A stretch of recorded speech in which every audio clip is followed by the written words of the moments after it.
दोस्तों, अपने जीवन में मनचाहे परिणाम आप कैसे पा सकते हैं। दोस्तों, सभी की इच्छाएं होती है कि वो अपने जीवन में जो चाहें उसे प्राप्त करें। सभी लोग भगवान से प्रार्थना करते हैं कि भगवान आप मुझे वो सब कुछ दें जो हम जीवन में चाहते हैं।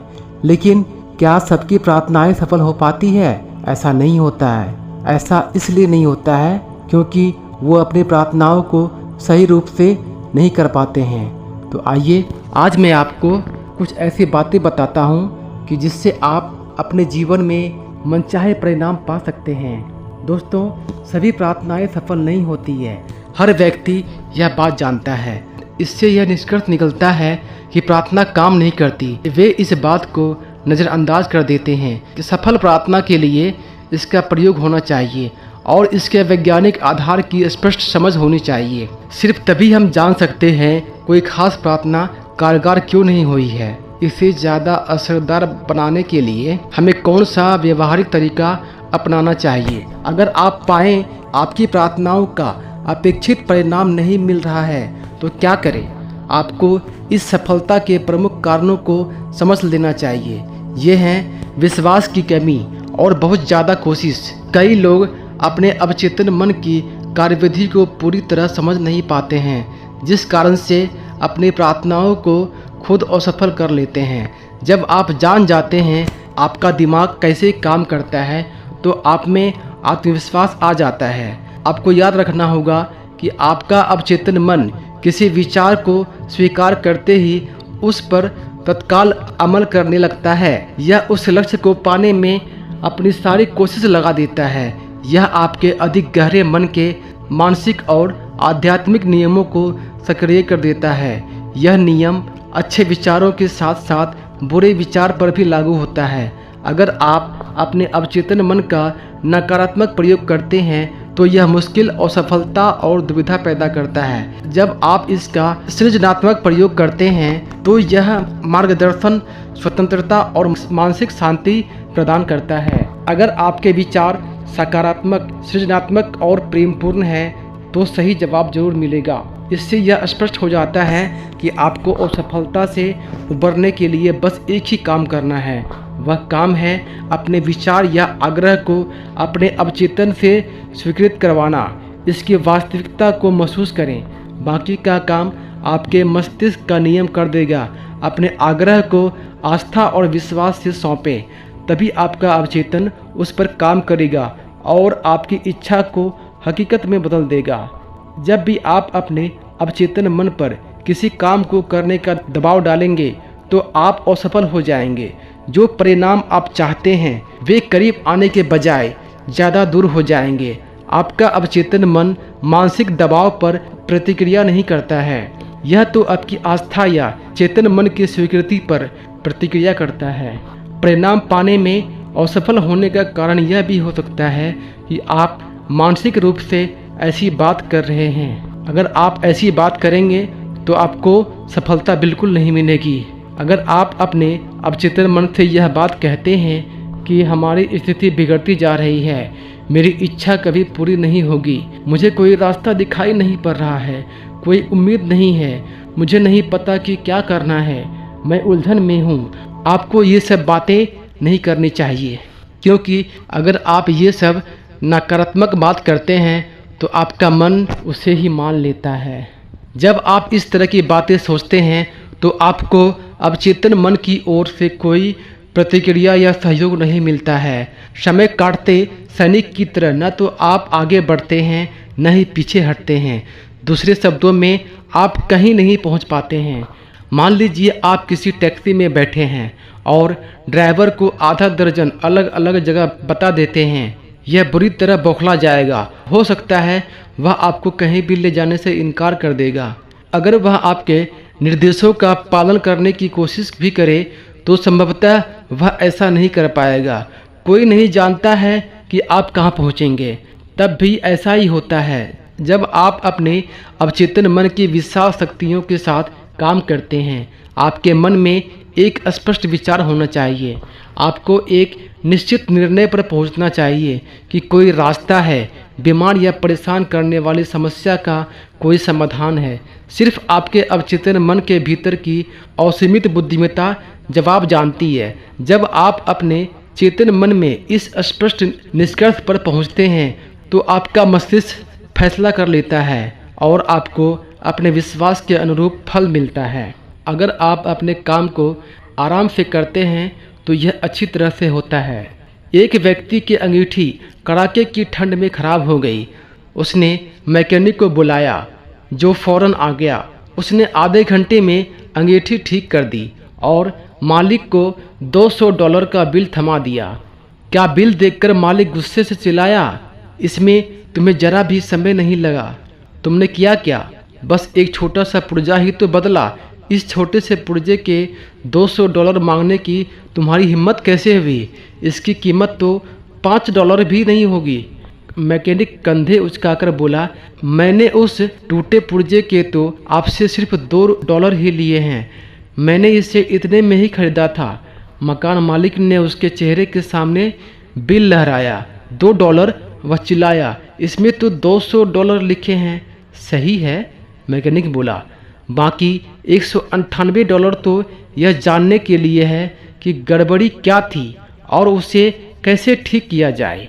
आपका अवचेतन मन मास्टर मैकेनिक है। वह सबसे समझदार है। वह आपके शरीर के किसी भी अंग को ठीक करने के रास्ते और तरीके जानता है। सेहत का आदेश दें, आपका अवचेतन सेहत का निर्माण कर देगा, लेकिन इस काम को आराम से करना जरूरी है। आराम से अच्छी तरह काम होता है। विस्तृत विवरण और साधनों के बारे में सोच कर हताश होने की जरूरत नहीं है। बस इतना जान लें कि अंतिम परिणाम क्या होगा। अपनी समस्याओं के सुखद समाधान को महसूस करें, चाहे यह सेहत, पैसा या लोक व्यवहार से संबंधित हो। याद रखें कि गंभीर बीमारी से ठीक होने पर आपको कैसा महसूस हुआ था। यह कभी न भूलें कि आपकी भावना अवचेतन प्रदर्शन का पैमाना है। आपको एक विचार को साकार रूप में पूरी निष्ठा से महसूस करना होगा। भविष्य में होने वाले घटना की तरह नहीं, बल्कि इस तरह जैसे यह दरअसल इसी समय हो रही है। इच्छा शक्ति नहीं, कल्पना शक्ति का इस्तेमाल करें। दोस्तों, हम अगर इच्छा शक्ति की जगह अपनी कल्पना शक्ति का इस्तेमाल करें तो हमें जल्दी लाभ मिलेगा। अवचेतन मन की शक्तियों की मदद लेना किसी बाधा के खिलाफ संघर्ष करने की तरह नहीं है। ज़्यादा कड़ी मेहनत करने से ज़्यादा अच्छे परिणाम नहीं मिलते।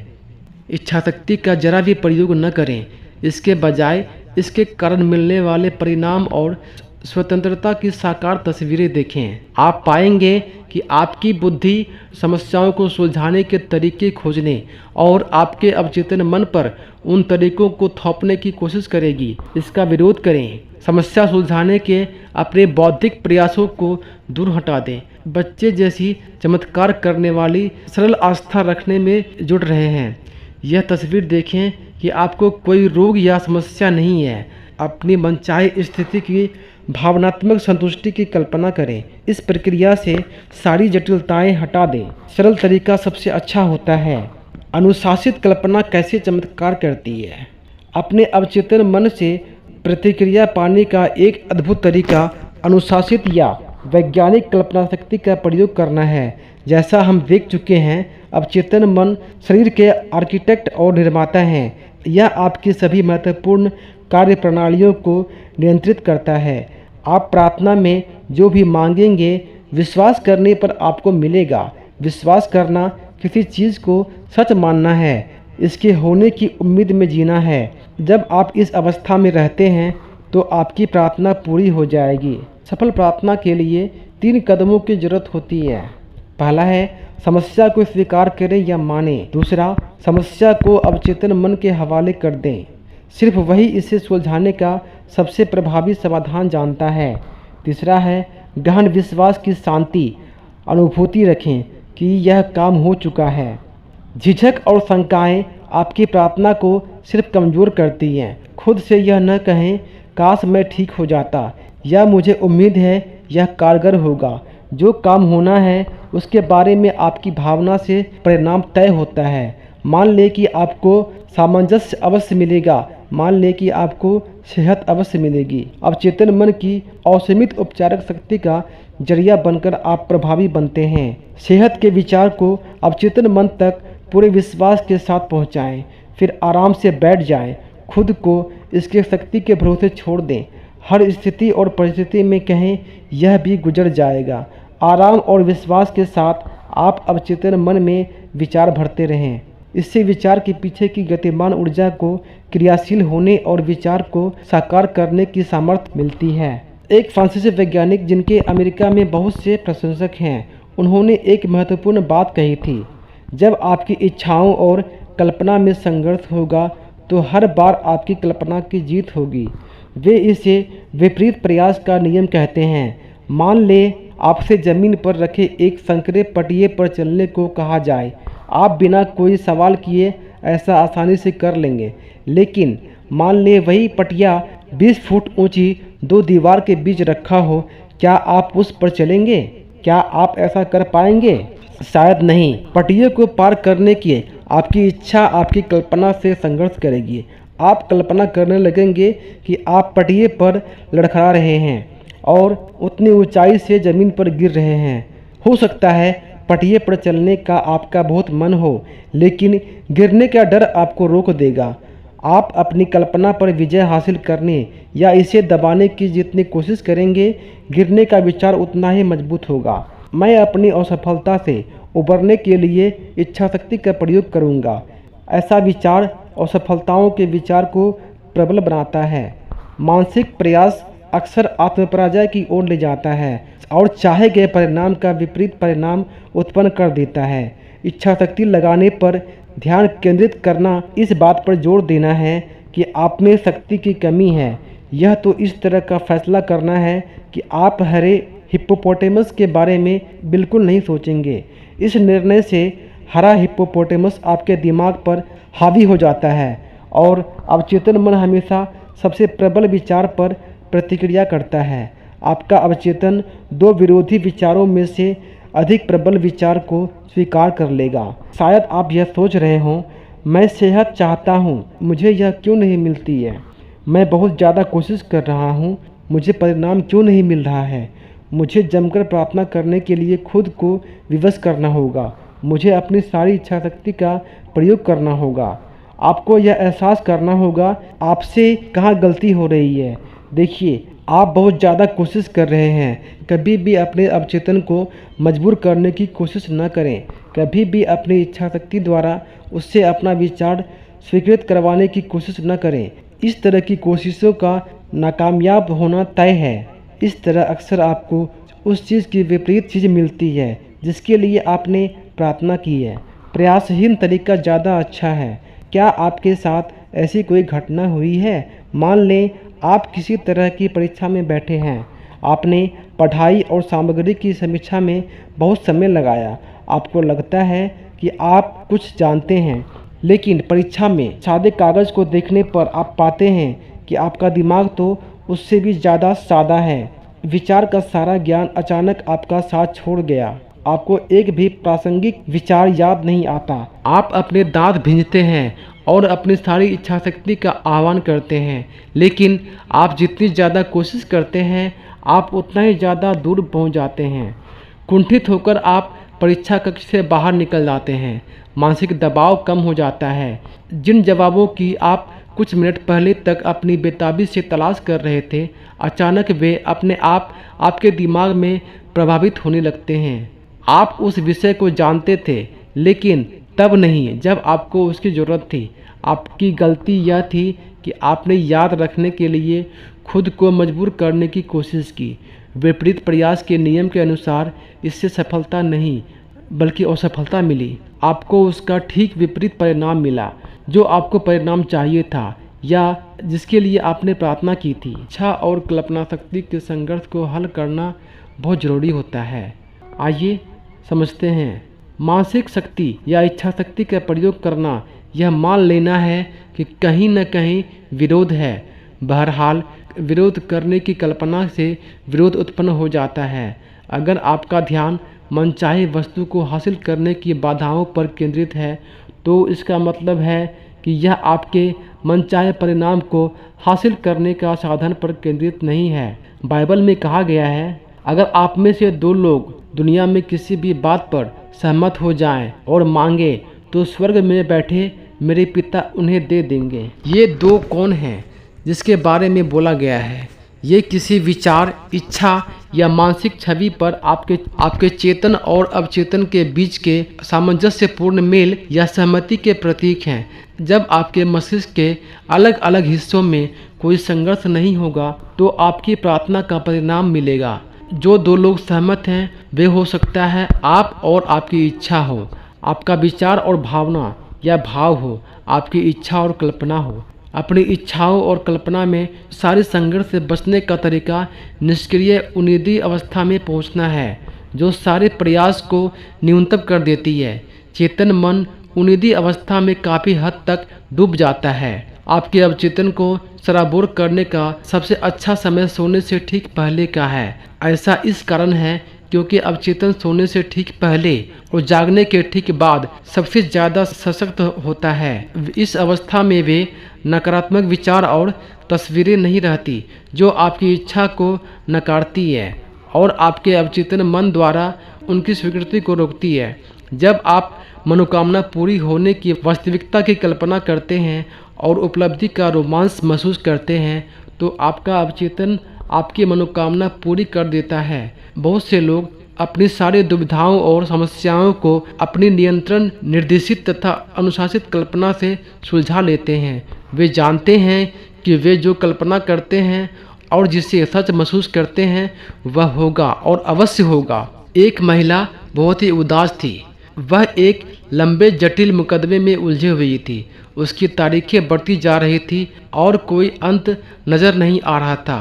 उसकी सबसे गहरी इच्छा मुकदमे का सामंजस्यपूर्ण समाधान था। बहरहाल उसकी मानसिक तस्वीरें और सफलता, हानि, दिवालियेपन और गरीबी से भरी थी। परिणाम वैसा ही मिला जैसे कुएं ने भविष्यवाणी की थी। उसकी कल्पना शक्ति उसकी इच्छा पर हावी हो गई और मुकदमा टलता रहा। वह रात को सोते समय खुद को उन्नीदी निष्क्रिय अवस्था में ले आती थी और अपनी समस्या के सबसे अच्छे संभावित अंत की कल्पना करने लगती थी। वह इसकी भरसक कोशिश करती थी। वह जानती थी कि उसके दिमाग की छवि अंततः उसके दिल की इच्छा के अनुरूप बन जाएगी। निष्क्रिय होने पर वह बहुत चित्रात्मक तरीके से यह कल्पना करने लगी कि मुकदमा खत्म होने के बाद वह अपने वकील से मिल रही है, परिणाम के बारे में सवाल पूछ रही है और उसके स्पष्टीकरण सुन रही थी। उसने सुना वकील उससे बार बार कह रहा था, मुकदमे का कोर्ट से बाहर समझौता हो गया है, यह बिल्कुल उचित समाधान है। दिन में जब डर के विचार उसके मन में आते थे वो सारा वकील से मुलाकात का मानसिक वीडियो टेप चला देती थी जिसमें शब्द और हाव भाव भी थे। उसने वकील की मुस्कुराहट, उसके अंदाज, उसकी आवाज़, उसके विशिष्ट शब्दों की कल्पना की। उसने यह इतनी निष्ठा से किया कि डर दिमाग में घुसने से पहले ही खत्म हो गया। कुछ सप्ताह बाद उसके वकील ने उसे फ़ोन किया। उसने वही कहा जिसकी वह कल्पना कर रही थी और सच मान रही थी। मुकदमे में समझौता हो गया है। वह जानती थी कि समझौता उचित ही होगा। दोस्तों, आज के लिए बस इतना ही। मिलते हैं अगली वीडियो में। अपना ख्याल रखिएगा।